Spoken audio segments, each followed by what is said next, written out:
রামিসার বিষয়টা আসলে লাইমলাইটে এসছে বলেই এতটা আলোচনা, বাট এটা কিন্তু একটা রেগুলার ঘটনা আমাদের দেশে রেগুলার হচ্ছে।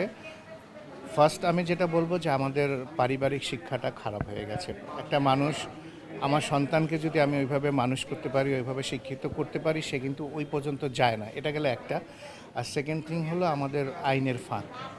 আমাদের আইনটা চেঞ্জ করতে হবে। এই ব্যাপারগুলো অন্তত দ্রুত যাতে কোনো কিছু করা যায় ওই দিকে আমাদের নজর দিতে হবে। রাষ্ট্র যদি এই ব্যাপারটাকে ট্যাকেল না করে, আমরা মানুষ মানে নাগরিকদের খুব একটা করার কিছু নেই।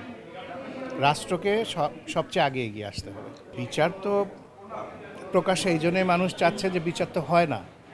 আপনি আজকে অ্যারেস্ট করলেন, 2 দিন পরে তাকে বেল আউট করে যখন বেরিয়ে, সাংবাদিকরা আজকে এই জিনিসটাকে নিয়ে এত হাইলাইট করছে, পরে যখন এই লোকটা আস্তে করে বেরিয়ে যাবে ওই জিনিসটা কিন্তু কেউ জানে না।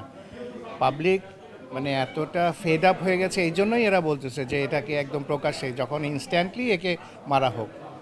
একদিক দিয়ে এটা খারাপ না, কিন্তু মানে মানুষ যখন একেবারে ফেড আপ হয়ে গেছে, আমাদের তো আর কোনো বিশ্বাস নাই যে কালকে যে এর বিচার হবে, এর কিছু হবে। ওই বিশ্বাসটা যদি আমাদের থাকতো তাহলে আর আমরা এটা বলতাম না।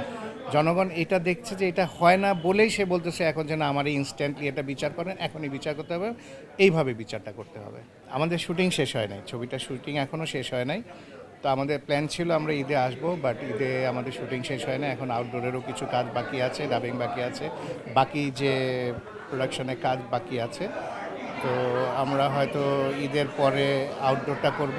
আউটডোর করার পরে যদি ছবি রেডি হয়ে যায় দেন আমরা পুজোতে এটা রিলিজ করব। কোরবানির সময়টা সকালে কোরবানি দেই, তারপরে যেটা হয় কোরবানির গোশত বিলি করা হয়।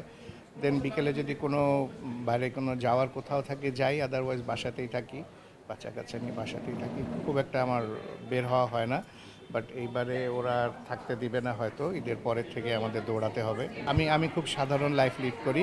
আমার জীবনযাপন খুব সাদাসিধা, আমার কোনো কিছু নাই, কোনো পোসপাস নাই, কোনো কিছু নাই। আমি একেবারেই সাদাসিধা জীবনযাপন করি। এটা আপনিও জানেন, যারা ব্যক্তিগতভাবে চেনে তারা জানে। মানে আমি খুব সাদাসিধাভাবে চলি।